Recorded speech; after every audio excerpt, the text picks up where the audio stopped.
Hi hello guys welcome and welcome back to our channel. நீங்கள் இப்போ தான் என்னோட சேனலை ஃபஸ்ட் டைம் விசிட் பண்ணுறீங்க அப்படின்னா ப்ளீஸ் சப்ஸ்கிரைப் பண்ணி பெல் ஐக்கான்லாம் ஆல்ன்றதை கொடுத்து வச்சுக்கோங்க.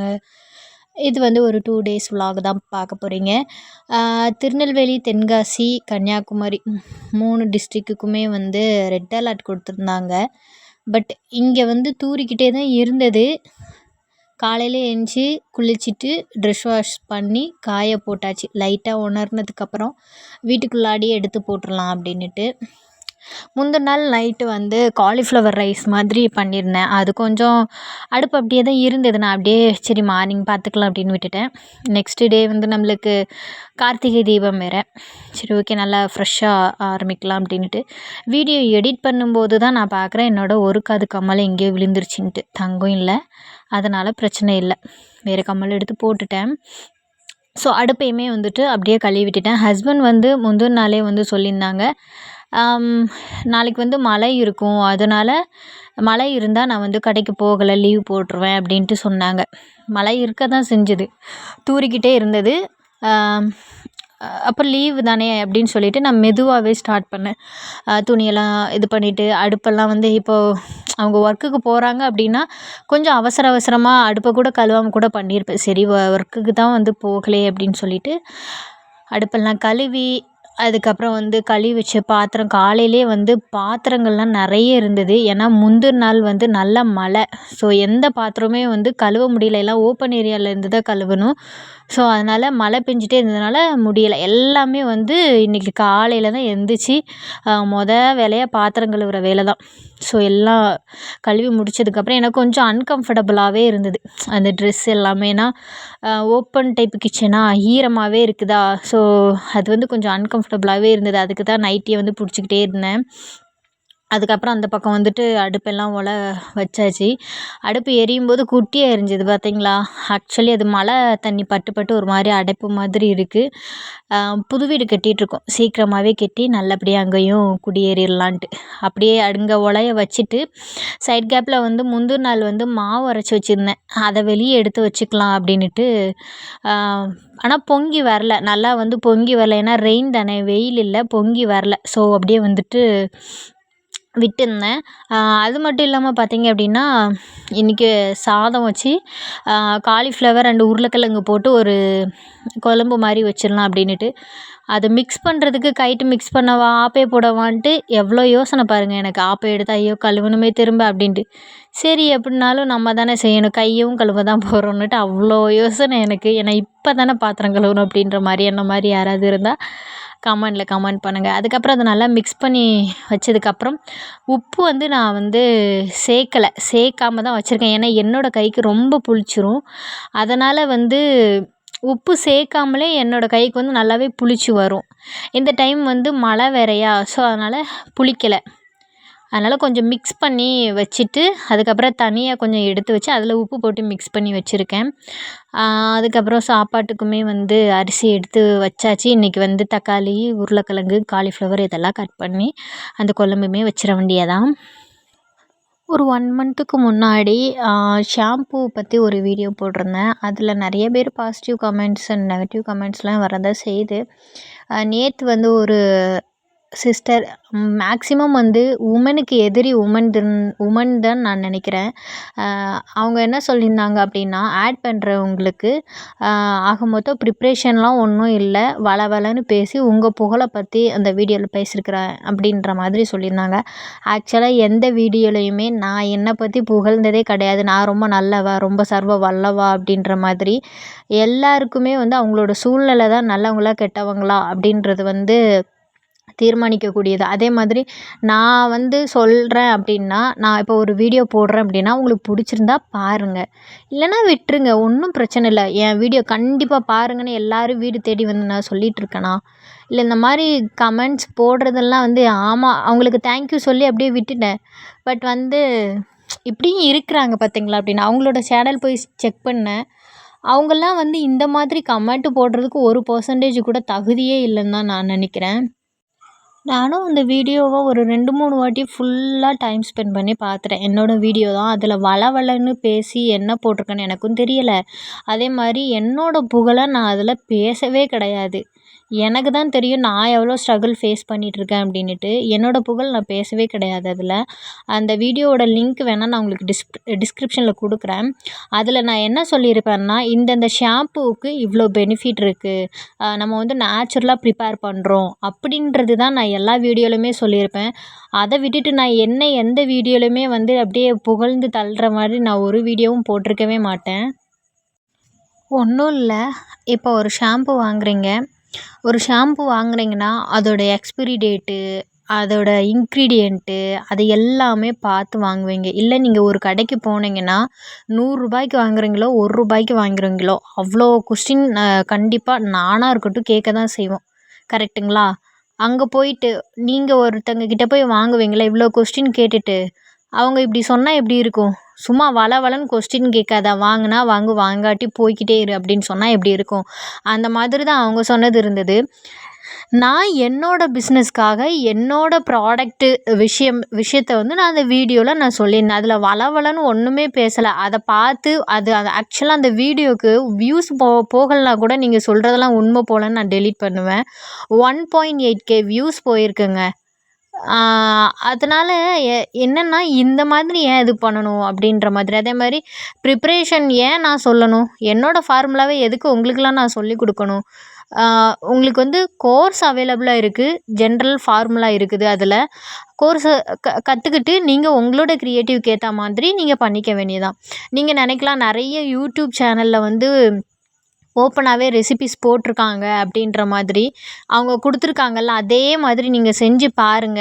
உங்களுக்கு சோப்பா இருக்கட்டும், ஷாம்பூவா இருக்கட்டும், அது கரெக்ட்டா வந்துருச்சு அப்படின்னா, நான் இனிமே யூடியூப்ல வீடியோவே போடலங்க. சரிங்களா? ஸோ அதான். நீங்க வந்து ட்ரை பண்ணி பாருங்க. இப்போ நெறைய ஷாம்பூ ஹவ் டு மேக்குன்ட்டு போட்டு பார்ப்பீங்கள்ல, வந்துருச்சு அப்படின்னா, நீங்க அகைன் எனக்கு வந்து கமெண்ட் பண்ணுங்க. அது யாரா இருந்தாலும் சரி, நான் பொறுப்பேத்துக்கிறேன். அதனால நான் வந்து இவ்ளோ விஷயங்கள் கத்துக்கிட்டது எல்லாமே நெறைய நைட்டு தூங்காம, நெறைய வந்து இந்த மாதிரி இது பண்ணி தான் வந்து இதெல்லாம் சொன்னா, ஆமா இவ வளவளன்னு பேசுறா அப்படின்ட்டு வருவீங்க. உங்களுக்கு புடிச்சிருந்தா பாருங்க. சரிங்களா? அது அவ்ளோ ஸ்ட்ரகிள் பண்ணி நான் இது பண்ணியிருக்கேன். ஆக்சுவலி அந்த ப்ராடக்ட் வந்து எனக்கு நான் கஸ்டமர் கிட்ட கொண்டு போணும். என் ப்ராடக்ட்ட வந்து நான் எனக்கு வந்து நல்லா ப்ரொமோட் பண்ணி நல்ல ஹீரோயினு அவங்கலாம் புடிச்சு ரூ. 10,000 குடுத்து, என் ப்ராடக்ட் அவங்க கையில குடுத்து, அவங்கள கவர்ச்சிகரமா நடிக்க வச்சு, என் ப்ராடக்ட்ட வாங்குங்கன்னு ஆட் குடுக்குற அளவுக்கு என்ட்ட வந்து காசோ, பணமோ இல்ல. என் ப்ராடக்ட்டோட பெனிஃபிட்டு அத சொல்லுவேன். நான் எப்படி ரெடி பண்றேன் அப்படின்றத சொல்லுவேன். இத யூஸ் பண்ணா என்ன பெனிஃபிட்? ஃபர்ஸ்ட் ஆஃப் ஆல் நான் அத யூஸ் பண்றேன் அப்படின்றதையும் சொல்லுவேன். இதுதான் வந்துட்டு என்னோட ரியாலிட்டியா நான் உங்களுக்கு தரக்கூடிய ஒரு விஷயம். அத தான் நான் அதில பேசியிருப்பேனே தவிர, வேற எக்ஸ்ட்ராலாம் வளவளன்னுலாம் ஒண்ணும் பேசல. அப்படி வந்து உங்களுக்கு நான் வளவளன்னு பேசுறதா இருந்துச்சுன்னா, நீங்க வந்து ஆ பார்க்காதீங்க. சரிங்களா? ஆனா ஒண்ணு, இந்த மாரி கமெண்ட்டும் நெறைய பண்ணிக்கிட்டே இருங்க. உன் வீடியோ நல்லாவே இல்ல, வளவளன்னு பேசுற, பிளேடு போடுற, அறுக்குற அப்படின்னு அந்த மாரி வந்து நெறைய கமெண்ட்ஸ் வந்து போட்டுக்கிட்டே இருங்க. நெகட்டிவா ஒரு நாளைக்கு ஒரு 100 கமெண்ட்ஸாவது எனக்கு போடுங்க. எதுக்குன்னா, இது எல்லாமே வந்து உங்களோட அந்த நெகட்டிவ் கமெண்ட்ஸ மிதிச்சு ஒரு ஸ்டெப் ஆக்கி, நான் அதுக்கப்புறம் மேல போறதுக்கு ஒரு முன்னேற்றமான நெக்ஸ்ட் ஸ்டெப்புக்கு போறதுக்கு எனக்கு ஹெல்ப் பண்ணும். அதனால கண்டிப்பா இந்த மாரி கமெண்ட் போட்டுக்கிட்டே இருங்க. அவங்க அவங்க சொன்னாங்கல்ல அந்த மாரி, அப்படி சொல்லவும் தான் நம்ம இன்னும் வீடியோ போடணும், இன்னும் எக்ஸ்ப்ளனேஷன் குடுத்துக்கிட்டே இருக்கணும் அப்படின்ற மாதிரி தோணுச்சு. அவங்க வீடியோலாம் போய் செக் பண்ணி தான் பார்த்தேன். ரொம்ப சூப்பரா இருந்தது. ஓகே. டைரக்ட்டா போயி அவங்க வீடியோஸ்க்கும் எனக்கு ஹர்ட் ஆன மாதிரி அவங்களுக்கு வீடியோவும் போயிட்டு இப்படி பேட் கமெண்ட் போட்டு அவங்களையும் ஹர்ட் பண்ணுறதுக்கு எனக்கு தெரியும். பட் எல்லார் மாரியும் நம்ம இருந்துறக்கூடாதுன்றது தான். எனிவே இத நான் இப்ப பேசுனது யாரையாவது ஹர்ட் பண்ணியிருந்துச்சுன்னா ரொம்ப சாரி. என்னோட ஆதங்கத்த என்னோட வீடியோல அப்படியே கொட்டி தீர்த்துட்டேன். நான் சொல்றது சரியா, இல்லையா அப்படின்ட்டு என்ன நேசிக்கிறவங்க, என் கூட பயணிக்கிறவங்க வந்து சரியா, இல்லையான்ட்டு மட்டும் சொல்லுங்க. ஆனா ஒண்ணு, நம்ம சோஷியல் மீடியான்னு வந்துட்டோம் அப்படின்னா, இத விட கேவலமான கமெண்ட்ஸுமே வரும். ஆக்சுவலி என்னன்னா, இப்ப நான் அதில என்ன பத்தி புகழ்ந்து புகழ்ந்து பேசி நீங்க கமெண்ட் குடுத்துருந்தீங்கன்னா, ஆமா நம்ம பேசியிருக்கோம்னு அக்செப்ட் பண்ணியிருப்பேன். இல்ல வளவளன்னு பேசியிருந்தேன் அப்படின்னா, வ அ அக்செப்ட் பண்ணியிருப்பேன். பட் அப்படி எதுவுமே நான் வந்து பேசவே கிடையாது. அதனால நான் செய்யாத தப்ப நீங்க சொன்னா நான் அக்செப்ட் பண்ணிக்க மாட்டேன். அப்போ பார்க்குற பார்வை உங்க கிட்ட தான் அந்த பார்க்குற இதில தான் வந்து மைனஸ் இருக்கு. அதனால நீங்க பார்க்காதீங்க. அப்படின்ட்டு தான் நான் சொல்லுவேன். இந்த மாதிரி நினைக்கிறவங்க பார்க்காதீங்க. எனிவே நிறைய பேர் எனக்கு சப்போர்ட் பண்ணிகிட்ருக்கீங்க. ரொம்ப தேங்க்யூ. ஸோ இவ்வளோ பேர் சப்போர்ட் நான் இதுவரைக்கும் இவ்வளோ வீடியோ போட்டிருக்கேன். இதில் எப்படி பேசுகிறேனோ அப்படியே தான் நான் பேசிட்டு வரேன். இவ்வளோ பேர் சப்போர்ட் கொடுக்கும்போது இந்த மாதிரி 1, 2 சில்லறத்தனமான கமெண்ட்ஸுக்கெலாம் நான் கவலைப்பட்டேன்னா முடியாது. ஓகே. அந்த குழம்பு ரெசிப்பியை நான் உங்களுக்கு சொல்லித்தரேன். காலிஃப்ளவர் அப்புறம் வந்து உருளைக்கிழங்கு. நீங்கள் வந்து காலிஃப்ளவர் மட்டும் எடுத்துக்கலாம், உருளைக்கிழங்கு மட்டும் எடுத்துக்கலாம். அதை கட் பண்ணி வச்சுக்கோங்க. தக்காளி, பல்லாரி தேவையான அளவு எடுத்து வச்சுக்கோங்க. காய்கறியும் அப்படி தான். தாளிச்சம்போது வந்து நீங்கள் பார்த்தீங்க அப்படின்னா பட்டை, கிராம்பு, அந்த பிரியாணி ஸ்பைசஸ் இருக்குல்ல அதெல்லாம் போட்டுருங்க. போட்டுட்டு அதை நல்லா பொரிஞ்சதுக்கப்புறம் வந்து பல்லாரி, தக்காளி போட்டு நல்லா வதக்கி விட்டுக்கோங்க. அதுக்கப்புறமா பார்த்தீங்க அப்படின்னா கொஞ்சமாக வந்து சிக்கன் மசாலா, கரம் மசாலா, அப்புறம் வந்து மல்லித்தூள், அப்புறம் வத்தல் தூள், மஞ்சள் தூள் இதெல்லாம் போட்டு நல்லா ஒரு மிக்ஸ் கொடுத்துட்டு அப்புறம் வந்து ஒரு பேஸ்ட் ரெடி பண்ணிக்கோங்க. கொஞ்சமாக வேர்க்கடலை அண்ட் அதுக்கப்புறம் இஞ்சி, பூண்டு, சின்ன வெங்காயம் இதெல்லாம் வந்து ஃபைனாக அரைச்சி அதையும் அது கூட சேர்த்துக்கோங்க. அப்புறம் காயும் சேர்த்து ஒரு வதக்கிட்டு தேவையான அளவு உப்பு போட்டு அதை நல்லா ஒரு 2, 3 விசில் வர்ற வரைக்கும் விட்டுக்கோங்க. இதில் தேங்காய் விடணும்னு கட்டாயம் இல்லை. திக்னஸ்க்காக தான் நம்ம கடலை சேர்த்துருக்கோம். அதை சேர்த்துட்டு ஒரு கொதி வந்த உடனே நீங்கள் விட்டிங்கன்னு வைங்களேன், நல்லா சூப்பரான ஒரு இது இருக்கும். ஃபைனலாக வந்து கொத்தமல்லியும் கருவேப்பிலையும் போட்டு இறக்கிட்டிங்கன்னா சூப்பராக இருக்கும். நான் இன்றைக்கி சிம்பிளாக முடிச்சிட்டேன். வேறு கூட்டோ பொரியலோ எதுவுமே வைக்கலை. காலையிலேயே வந்து சாமியும் கும்பிட்டாச்சு. கும்பிட்டு அப்படியே வந்துட்டு ஹஸ்பண்டும் வேலைக்கு போயிட்டாங்க. சாமி வேலைக்கு போயிட்டாங்க. இது ஒரு 2 மணி போல் இருக்கும். இன்றைக்கி கார்த்திகை தீபம் இல்லையா, சரி கொழுக்கட்டை அவிக்கலாம் அப்படின்னுட்டு. இந்த கார்த்திகை தீபம்லாம் பார்த்திங்க அப்படின்னா ஆக்சுவலி என்னோடய பிறந்த வீடு வந்து பார்த்திங்க அப்படின்னா நல்லாவே ஒரு வில்லேஜு. அந்த டைமில் என்ன செய்வோன்னா இந்த மெழுகுவர்த்தி அப்புறம் வந்து விளக்கு இதெல்லாம் வந்து எரிப்போம்ல. ஸோ அப்படி எரியிற பட்சத்தில் இப்படி கொழுக்கட்டையுமே வந்துட்டு செய்வோம். நிறைய செஞ்சு வச்சுப்போம். அந்த 1 வீக் 2 வீக்குக்கு அதுதான் ஸ்நாக்ஸாகவே இருக்கும். அந்த மாதிரி செய்வோம். அதுக்கப்புறம் பார்த்திங்க அப்படின்னா அந்த மெழுகெல்லாம் வந்து கலெக்ட் பண்ணி வச்சுருப்போம். அது எரிஞ்சதுக்கப்புறம் அதை அப்படியே பெரிய கண்டெய்னரில் போட்டு அப்படியே சேர்த்து வைப்போம். இன்னொன்று குட்டி பசங்களாக இருப்போமா, அடுத்தவங்க வீட்டில் போயிட்டு அந்த எரியாமல் இருக்கிறது, எரிஞ்சு முடிஞ்சது அதெல்லாம் கலெக்ட் பண்ணி வச்சுப்போம். அந்த மாதிரிலாம் ஒரு ஸ்வீட் மெமரிஸ்லாம் இருக்கும். இந்த மாதிரி நீங்கள் ஏதாவது ஒரு விஷயம் நடக்கும்போது இதுக்கு முன்னாடி நடந்த விஷயத்த நினச்சி பார்ப்பீங்களா அப்படின்றத வந்து கமெண்ட் பண்ணுங்கள். இன்றைக்கி வந்து நான் கொழுக்கட்டை தான் அவிக்க போகிறேன். என்கிட்ட வந்து கருப்பட்டி எதுவும் இல்லை. ஹஸ்பண்ட் வந்து சிம்பிளாக விளக்கு பற்ற வச்சு முடிச்சிடலாம் அப்படின்ற மாதிரி சொல்லியிருந்தாங்க. பட் எனக்கு வந்து கொஞ்சம் மனசு வரல, கண்டிப்பாக செய்யணும் அப்படின்னுட்டு. இருக்கிறத வச்சு எப்படி பண்ணுறேன்னு பார்க்கலாம். நான் வந்து வேர்க்கடலை வந்து ஒரு 3 டேஸ்க்கு முன்னாடியே வாங்கி வச்சுருந்தேன். அதை கொஞ்சமாக வறுத்து வச்சுக்கிட்டேன். அப்புறம் வந்து பாசிப்பருப்பு, ஸோ அதையுமே சிறுபருப்புன்னு சொல்லுவோம்ல, அது வந்துட்டு வறுத்து வச்சுக்கலாம். அதுக்கப்புறம் வந்து தேங்காய், அதுக்கப்புறம் சுக்கு, ஏலக்காய் இதை வந்து பார்த்திங்க அப்படின்னா ஒரு 2 நரன்னு அரைச்சி வச்சுக்கிறேன். 2 பல்ஸ் கொடுத்து அப்படியே அரைச்சி அதையும் வறுத்து எடுத்து வச்சிட்டேன். எல்லாத்தையும் வறுத்து எடுத்து வச்சுட்டு அப்புறம் வந்துட்டு என்கிட்ட வந்து கருப்பட்டியோ வெல்லமோ எதுவுமே இல்லை. அந்த கலர் இருந்தால் நல்லா இருக்கும்ல, அதனால் வந்து சீனியை நல்லா வந்து கொஞ்சம் மெல்ட் பண்ணி அதில் ஒரு அந்த கேரமலைஸ் பண்ணுவாங்கள்ல அந்த மாதிரி பண்ணிக்கிறேன். பண்ணிட்டோம்னா அதில் ஒரு நல்ல கலர் கிடைக்கும். டேஸ்ட்டுமே கொஞ்சம் நல்லாயிருக்கும். அதனால் அது மெல்ட் ஆகிட்டுருக்கு. அந்த பக்கம் வறுத்து வச்ச கடலையை வந்து ஒரு 2 உடச்சி விட்டு அப்புறமேட்டு அந்த தொலியெல்லாம் நீக்கி எடுத்து வச்சிட்ருந்தேன். இது நல்லா மெல்ட் ஆனதுக்கப்புறம் வந்து கொஞ்சமாக தண்ணி ஊற்றிக்கணும். அதில் சூடு இருக்கும்போது சிம்மில் வச்சுக்கோங்க. பையை மெதுவாக ஊற்றுங்க, ஏன்னா தெறிக்கிறதுக்கு வாய்ப்பு இருக்குது. போட்டதுக்கப்புறம் தண்ணி ஊற்றுனதுக்கப்புறம் நல்லா கலந்து விட்டுக்கோங்க. கலந்து விட்டுட்டிங்கன்னா உங்களுக்கு நல்லாவே ஒரு கலர் வரும். முக்கியமாக இந்த மாதிரி மெல்ட் பண்ணுறீங்கள்ல, ஓவர் ஹீட் வச்சு அப்படியே இன்னும் டார்க்காக வர மாதிரி பண்ணாதீங்க. கசப்புத்தன்மை வந்துடும், ஒரு மாதிரி கரிஞ்ச ஸ்மெல் வரும், அந்த மாதிரி வரும். உங்களுக்கு தேவையான அளவு நீங்கள் வந்து சுகர் எடுத்துக்கோங்க. அதாவது இப்போ 1 கப்பு மாவு எடுக்கிறீங்க அப்படின்னா 3/4 கப் அளவு சுகர் எடுப்பீங்கள்ல, அதில் ஒரு 1/4 கப்பு அளவுக்கு இல்லை 1/2 கப்பு அளவுக்கு வந்து நீங்கள் சுகர் எடுத்துக்கோங்க. எடுத்துகிட்டு இந்த மாதிரி நல்லா மெல்ட் பண்ணிவிட்டு அதுக்கப்புறம் தண்ணி ஊற்றிக்கோங்க. தண்ணி ஊற்றி நல்லா வந்து கலக்கி எடுத்துக்கோங்க. நீங்கள் வந்து இந்த கொழுக்கட்டை நான் எப்படி செய்ய போகிறேன்னா, நம்ம இடியாப்பத்துக்கெலாம் ஃபஸ்ட்டு இந்த வெந்நியை கொதிக்க வச்சு அதில் போடுவோம்ல, அந்த மாதிரி இந்த கேரமலைஸ் வாட்டரில் கொஞ்சம் கொதிக்க வச்சு அதில் மாவு போட்டு கொஞ்சம் நல்லா மிக்ஸ் பண்ணி விட்டு அதுக்கப்புறம் ஆற விட்டு பிடிச்சி வைக்க போகிறேன். ஸோ அந்த மாதிரி தான் செய்ய போகிறேன். இப்போ நான் 1 கப்பு மாவு எடுத்திருக்கேன். அதில் வந்து ஒரு 1.5 கப்பு கிட்ட தண்ணி எடுத்திருந்தேன். ஸோ அந்த மாதிரி சேர்த்துட்டு அது நல்லா கொதி வந்ததுக்கப்புறம் மாவுமே போட்டாச்சு. மாவும் போட்டுட்டு உங்களுக்கு தான் மெஷர்மெண்ட் சொல்கிறேன். நான் வந்து எதையுமே மெஷர்மெண்ட் பண்ணல. சும்மா அப்படியே அள்ளி போட்டு எல்லாம் செஞ்சேன். ஆனால் டேஸ்ட் சூப்பராக இருந்தது. இது நல்லா கொதிஞ்சதுக்கப்புறம் கொதிச்சு வந்ததுக்கப்புறம் நீங்கள் வந்து மாவு போட்டு கொஞ்சம் நல்லா மிக்ஸ் பண்ணி விட்டுட்டு அப்புறம் நம்ம எடுத்து வச்சுருந்தோம்ல அந்த தேங்காய், சிறுபருப்பு, கடலை இதெல்லாம் போட்டுக்கலாம். நீங்கள் அதில் வந்து எள்ளு சேர்த்திக்கலாம்.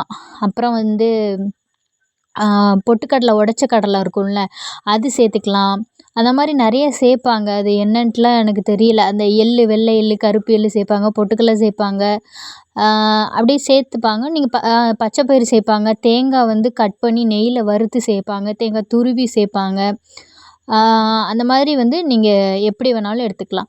அதே மாதிரி இந்த புட்டுமே வந்து நிறைய டைப்பில் செய்வாங்க. போன டைம் நான் நிறைய டைப்பில் செஞ்சுருந்தேன். ஓலையில் வச்சு செய்வாங்க. அப்புறம் இந்த மாதிரி கை வச்சு பிடிச்சி செய்வாங்க. இந்த மாதிரி ஒவ்வொருத்தவங்களும் ஒவ்வொரு மாதிரி அச்சு வச்சு செய்வாங்க. அப்படி நம்மளுக்கு விருப்பத்துக்கு ஏற்ற மாதிரி எப்படி வேணாலும் செஞ்சுக்கலாம். அப்புறம் எனக்கு நான் எதிர்பார்த்த கலர் வந்து ஓரளவு அப்படியே வந்துருச்சு. அதுக்கப்புறம் கொஞ்சம் ஆற விட்டதுக்கப்புறம் நல்லா கைட்டு நல்லா ஒரு மாதிரி பிசைஞ்சு விட்டுட்டு அதுக்கப்புறம் நம்ம கொழுக்கட்டையாட்டம் பிடிச்சி வச்சுக்க வேண்டியதான். எனக்கு கொழுக்கட்டை அவிக்கிறதில் பாத்திரம் எது இருந்த மாதிரி தெரில. அப்புறம் வந்து ஒரு வடை சட்டியை வச்சுட்டு அதில் தண்ணி கொஞ்சம் விட்டுட்டு நம்ம ஆஸ் யூஷுவல் இது பண்ணுவோம்ல, இந்த பாத்திரத்தில் வச்சேன். கொஞ்சம் மேலே தள்ளி இருக்கிற மாதிரி இருந்தது. பாத்திரத்தை வந்து மாற்றிட்டேன். நான் இப்படி தான் இருக்கிறத வச்சு பண்ணேன். ஒருத்தவங்களும் ஒரு ஒரு மாதிரி பண்ணுவாங்க. அப்புறம் இதுக்கும் ஏதாவது கமெண்ட் போட்டுட்ருக்காதீங்க. உங்கள் வீட்டு பிள்ளைய மன்னிச்சு விட்டுக்கோங்க. ஸோ பாத்திரத்தையுமே இந்த பாருங்க சட்டுன்னு மாற்றியாச்சு. அந்த பக்கம் தண்ணி வச்சுட்டு அதையும் வச்சு அப்படியே கொழுக்கட்டையெல்லாம் நல்லா பிடிக்கிறதுக்கு சூப்பராக வந்தது. நல்லா கம கமன்னு அந்த வாசனையுமே அப்படியே சூப்பராக இருந்தது. நீங்கள் என்ன பண்ணீங்க அப்படின்றத வந்து கமெண்டில் கமெண்ட் பண்ணுங்கள். பிறந்த ஊரில் வந்து பாட்டிமார்கள் எங்கள் பாட்டிகிட்டலாம் கேட்பேன். அவங்க வந்து அதுக்கு ஒரு கதை சொல்லுவாங்க. அது உங்ககிட்ட ஷேர் பண்ணுறேன். எத்தனை வில்லேஜில் இல்லை எத்தனை ஊரில் வந்து இந்த மாதிரி இருக்குது அப்படின்னு சொல்லிட்டு சொல்லுங்கள். அதாவது மலை சோறுன்ட்டு வாங்கி சாப்பிடுவோம், எடுத்துகிட்டு போவாங்களா. எங்கள் ஊர் பக்கத்தில் வந்து ஒரு வட்டாப்பாறைன்னு சொல்லுவாங்க. அது பக்கத்தில் வந்து தண்ணி, தாமரை எல்லாமே இருக்கும். அதை நான் ஊருக்கு போனால் ஒரு டைம் உங்களுக்கு காமிக்கிறேன்.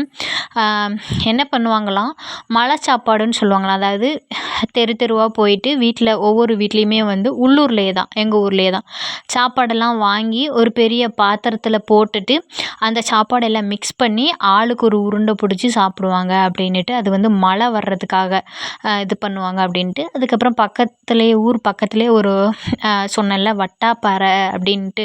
ஸோ அங்கே அந்த பாறை வந்து நல்லா வட்டமாக பெருசாக இருக்கும். அதனால தான் வட்டப்பாறை அப்படின்ட்டு. அங்கே போயிட்டு இந்த பனை இருக்குது பாருங்கள், அந்த பனையில் வந்து ஒரு மாதிரி சூரம் மாதிரி செய்வாங்கன்னு நினைக்கிறேன். அதில் வந்து தீ கொளுத்தி அப்படியே வந்து வீட்டுக்கு வருவோம் அப்படின்ற மாதிரி. அந்த காலத்துலலாம் ரொம்ப ஸ்பெஷலாக வந்து இது பண்ணியிருக்காங்க. இப்போயுமே பண்ணிட்டு தான் இருக்காங்க. பட் அந்த கதைகள்லாம் கேட்குறதுக்கு வந்து ரொம்ப இன்ட்ரெஸ்டிங்காக இருக்கும். இந்த மலை சாப்பாடு அப்படிலாம் அந்த மழையை வந்து மழை வரல அப்படின்னா வந்து மழையை வரவேற்கிறதுக்காக இந்த மாதிரி பண்ணுவாங்க அப்படின்ட்டு. அந்த சாப்பாடெலாம் ஒரு ஒரு வீட்டில் உள்ளதையும் சேர்த்து போட்டு மிக்ஸ் பண்ணி ஆளுக்கு ஒரு ஒன்று சாப்பிடும்போது அது வேறு லெவல் டேஸ்ட்டாக இருக்கும் அப்படின்ட்டு. அது பாட்டிகிட்ட கேட்டேன், எப்படி பாட்டி அது ஒன்றும் ஒரு மாதிரி ஆகாதா அப்படின்ற மாதிரி. இல்லை அதெல்லாம் டேஸ்ட்டு சூப்பராக இருக்கும். அந்த காலத்தில் அதெல்லாம் பெருசாக எடுத்துக்க மாட்டோம் அப்படின்ற மாதிரி வந்து சொல்லுவாங்க. இந்த மாதிரி ஒரு ஒரு நாளும் வந்து அந்த பாட்டிமார்கள்கிட்ட வந்து கதை கேட்குறது அதெல்லாம் ரொம்ப பிடிக்கும். எங்கள் ஊர் வந்து எப்படி வந்துச்சு, இந்த ஊர் வந்து ஏன் இந்த பேர் வச்சோம், ஃபஸ்ட்டு யார் வந்தா அப்படின்ற மாதிரிலாம் வந்து நிறைய கதைகள்லாம் கேட்குறதுக்கு எனக்கு ரொம்ப பிடிக்கும். சாமியெல்லாம் கும்பிட்டுட்டு கொழுக்கட்டை எல்லாம் அவிச்சு எடுத்து சாப்பிட்டுட்டு அப்படியே அந்த நாள் வந்து முடிஞ்சது. இது அப்படியே நெக்ஸ்ட் டே வந்து நான் எழும்பி வரேன். ரொம்ப இருட்டாக அப்படி இருக்குது. வானத்தை பார்த்தா மட்டும் வெளிச்சமாக இருக்குது. இப்போ வந்து 6 மணி தான். ஆக்சுவலாக பார்த்தீங்க அப்படின்னா கொஞ்சம் வெளிச்சமாக இருக்கணும். பட் ரொம்ப இருட்டாக இருந்த மாதிரி இருந்தது. இன்றைக்கி வந்து கோயிலுக்கு போகிறதா பிளானு. ஸோ அதனால் காலையில் இட்லி ஊற்றிட்டு இட்லிக்கு மேட்ச் ஆகிற மாதிரியும் சாப்பாடுக்கு மேட்ச் ஆகிற மாதிரியும் குழம்பு வச்சுட்டு இன்றைக்கி பொரியல் அந்த மாதிரி எதுவுமே பண்ணல. இதை வச்சு அப்படியே சிம்பிளாக முடிச்சிடலாம் அப்படின்ற மாதிரி சாப்பாடு அந்த பக்கமாக வச்சுருக்கேன். அதுக்கப்புறம் வந்து கத்தரிக்காய், காலிஃப்ளவர் வந்து கொஞ்சம் ஃப்ரிட்ஜில் தான் இருக்குது. பட் வந்து முடிச்சிடலாம் சீக்கிரமாக அப்படின்ற மாதிரி ஒரு மைண்ட் செட். சீக்கிரம் வச்சிடலாம் அப்படின்ற மாதிரி காலிஃப்ளவர், பீன்ஸு, ஒரே ஒரு கத்திரிக்காய் போட்டு வச்சுருந்தேன். அதை க்ளீன் பண்ணி கட் பண்ணவும் ஆரம்பிச்சிட்டேன். இந்த பக்கம் வந்து பார்த்திங்க அப்படின்னா இட்லிக்குமே வந்து இட்லி பிளேட்டில் ஊற்றி அப்புறம் அவியவும் வச்சுட்டேன். ஒரு டைம் அவிக்கிறது தான். ஸோ அதை அவிச்சு எடுத்துட்டேன். அதுக்கப்புறம் அங்கே சாப்பாடும் ஒரு சைடாக வடித்து எடுத்தாச்சு. குழம்புமே வந்துட்டு வச்சேன். காய்கறி எல்லாம் வந்து கட் பண்ணி வச்சுட்டு அப்புறம் வந்து ஒரு மசாலா ரெடி பண்ணிவிட்டு அதையுமே வச்சு எடுத்துட்டு சாப்பிட்டுட்டு கோயிலுக்குமே கிளம்பிட்டோம்.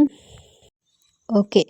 உங்கள்ல எத்தனை பேருக்கு வந்து கடவுள் நம்பிக்கை இருக்கு? அதாவது கடவுள் இருக்கு. கடவுள் மீன்ஸ் நம்மளோட சக்திக்கு மிஞ்சின ஒரு சக்தி. நம்ம சக்திய விட ஒரு பெரிய சக்தி இருக்கு அப்படின்றத வந்து யாரெல்லாம் வந்து அக்செப்ட் பண்றீங்க, ஃபீல் பண்றீங்க? அது எதுவா வேணா இருக்கலாம். ஜீசஸா இருக்கலாம், அல்லாவா இருக்கலாம், பிள்ளையார், நம்மளுக்கு பிடிச்ச சாமி எதுவா வேணா இருக்கலாம். ஆனா நம்மளுக்கு மிஞ்சின சக்தி ஏதோ ஒண்ணு இருக்கு.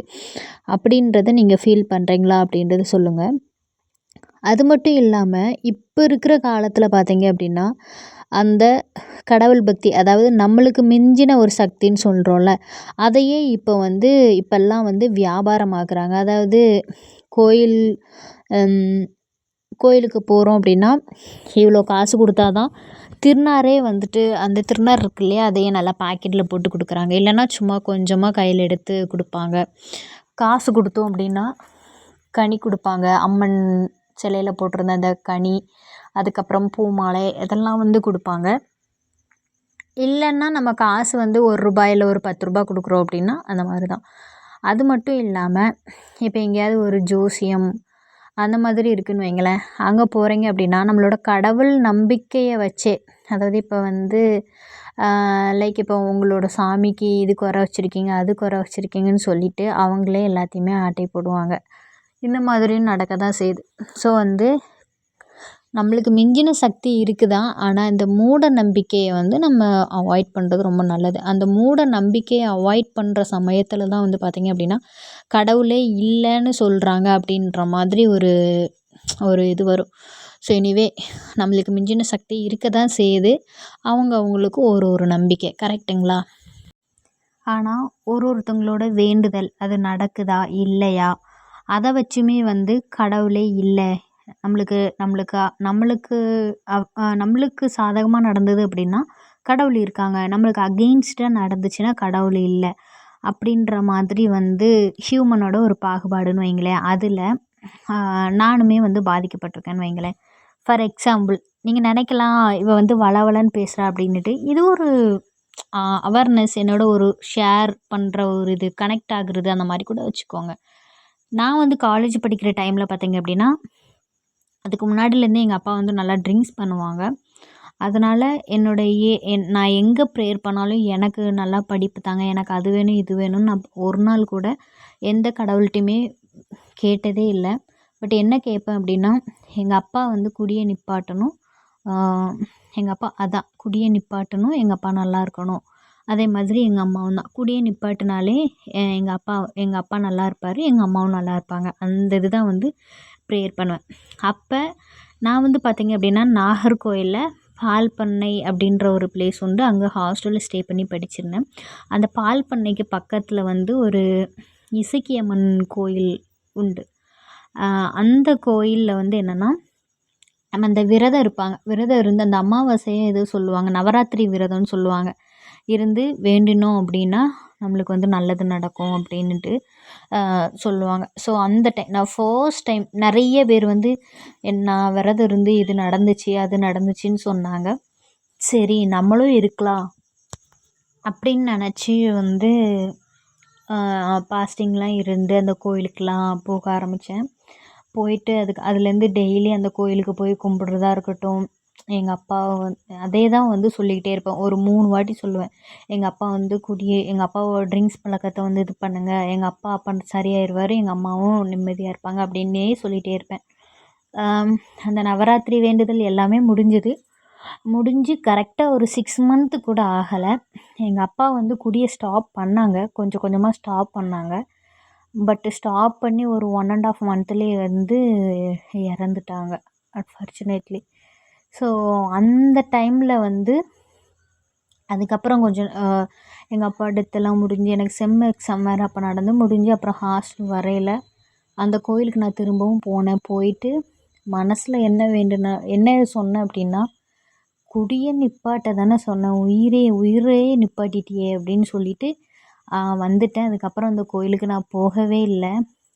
ஆனால் தெரியும், கடவுளுக்கு தெரியும் யார் யாரை எப்போ படைக்கணும், யார் யாருக்கு எப்போ எதை கொடுக்கணும், யாரை எப்போ எடுக்கணும் அப்படின்னுட்டு கடவுளுக்கு தெரியும். பட் ஆனால் நான் ஃபர்ஸ்ட் டைம் வந்து நம்மளுக்கு மிஞ்சின ஒரு சக்தி இருக்குதுன்னு நம்பி ப்ரேயர் பண்ணி கேட்ட ஒரே ஒரு விஷயம் வந்து இதுதான். பட் அது நடக்கலை அப்படின்னு உடனே வந்து ரொம்ப ஒரி பண்ணேன். அதுக்கப்புறம் எந்த கோயிலுக்குமே வந்து போகிறதில்ல. எந்த கோயிலை பார்த்தாலும் வெறுப்பு. எல்லா மதமும் வெறுப்பாச்சு. அப்புறம் வந்து ஆஃப்டர் மேரேஜ் ஒரு 1 இயராக வந்து ரொம்ப ஸ்ட்ரகிள் பண்ணேன். பெரிய ஸ்ட்ரகிள். ஒரு 23 ஏஜ்லேயே வந்து இவ்வளோ ஸ்ட்ரகிள் வந்து ஒரு பொண்ணோட லைஃப்பில் இருக்குமா அப்படின்னா, எஸ் எனக்கு இருந்தது. அவ்வளோ ஸ்ட்ரகிள் இருந்தது. ஆனால் அந்த 1 இயர் 1 இயருன்னு இல்லை, அந்த 22 வருஷம் பட்ட அந்த சின்ன சின்ன கஷ்டம், அப்புறம் அந்த 1 இயராக பட்ட நிறைய கஷ்டமெல்லாம் வந்து அந்த 1 இயரோட எனக்கு அப்படியே வந்து போயிடுச்சு.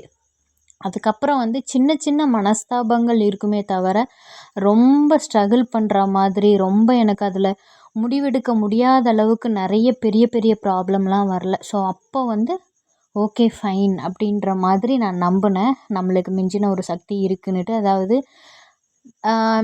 இதெல்லாம் போக போக நிறைய வீடியோஸ் வந்துட்டு நான் உங்களுக்கு சொல்கிறேன், சரிங்களா? அதுக்கப்புறம் வந்துட்டு கோயிலுக்கு அப்படியே கிளம்பிட்டோம். ஸோ அந்த கிளிக் எடுக்க முடியல. கோயிலுக்கு போன பிறகு இது வந்து நம்ம சாஸ்தா கோயில்னு சொல்லுவோம்ல, அந்த மாதிரி பிராஞ்சேரியில் உள்ளது. திருநெல்வேலி டிஸ்ட்ரிக்ட்னா தெரிஞ்சிருக்கும். அங்கே போயிட்டு நல்லா பொங்கல் பானையெல்லாம் வச்சு பொங்கல் எல்லாம் விட்டு, பொங்கல் பொங்கும்போது ஒரு சவுண்டு விடுவாங்க. அந்த சவுண்டை நீங்கள் கேட்டிருக்கீங்களா? நீங்கள் கேட்கல அப்படின்னா உங்களுக்கு வந்து ஆட் பண்ணுறேன். எப்படி இருந்ததுன்னு மட்டும் சொல்லுங்கள். அது ஒரு வைபு, செம ஃபீலாக இருக்கும். மாதத்துல கடைசி சனிக்கிழமை இந்த மாதிரி குடும்ப கோயில் சாஸ்தா கோயிலுக்கு போயிட்டு வேண்டுதலுக்காக இந்த மாதிரி பண்ணுவாங்க. அதுவும் ஒருத்தவங்களோட வேண்டுதலை பொறுத்து. எப்படின்னா வந்து சேவல் வெட்டுறது, கிடா வெட்டுறது, அப்புறம் இந்த மாதிரி பொங்கப்பானை வைக்கிறது, நெய் விளக்கு ஏற்றுறது, அன்னதானம் போடுறது, இந்த மாதிரி ஒருத்தவங்களோட வசதிக்கு ஏற்ற மாதிரி, அவங்களோட வேண்டுதலுக்கு ஏற்ற மாதிரி இருக்கும். நம்ம தான் அப்படி விடுங்க விடுங்க விடுங்க.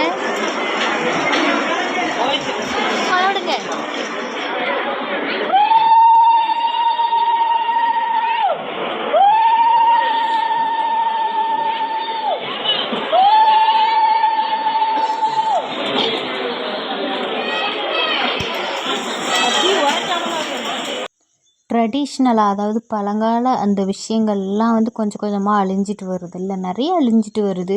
பழக்க வழக்கங்கள், பொங்கல் விடுறது முதற்கொண்டு கேஸில் வைக்கிறது, இந்த மாதிரி நிறைய அழிஞ்சிட்டே வருது.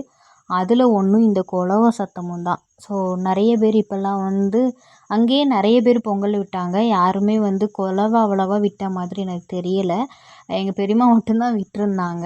ஸோ அது எல்லாமே அப்படியே முடிச்சிட்டு, அதுக்கப்புறம் வந்து அக்காவும் நானும் வந்து எலுமிச்சையில் அந்த நெய் விளக்கு மாதிரி போடுவாங்கள்ல, போட்டுட்டு சாமியெல்லாம் கும்பிட்டுட்டு நாங்கள் வச்ச அந்த பாயாசம் அதையெல்லாம் வந்து கொடுத்துட்டு, அப்புறம் கொண்டு வந்த சாப்பாடு அன்னதானம் மாதிரி கொஞ்சம் எங்களுக்காக சாப்பிட்றது கொண்டு போயிருந்தோம். அதை அப்படியே இருக்கிறத வந்து மீதி இருக்கிற எல்லாருக்கும் கொடுத்துட்டு, அதுக்கப்புறம் கொஞ்ச நேரம் ஒரு 1 ஹவர் அங்கேயே இருந்துட்டு எல்லா சாமியும் நல்லா கும்பிட்டுட்டு, மழை வேற பெஞ்சிட்டே இருந்தது. அதுதான் கொஞ்சம் இதுவாக இருந்தது. அப்புறம் 1 ஹவர் இருந்துட்டு அதுக்கப்புறம் வந்து ஃபைன் வீட்டுக்கு வந்தாச்சு. எனிவே வந்துட்டு இந்த வீடியோவோட எண்டுக்கு வந்தாச்சு. வீடியோ பிடிச்சிருந்தது அப்படின்னா லைக் பண்ணுங்கள், கமெண்ட் பண்ணுங்கள், ஷேர் பண்ணுங்கள்.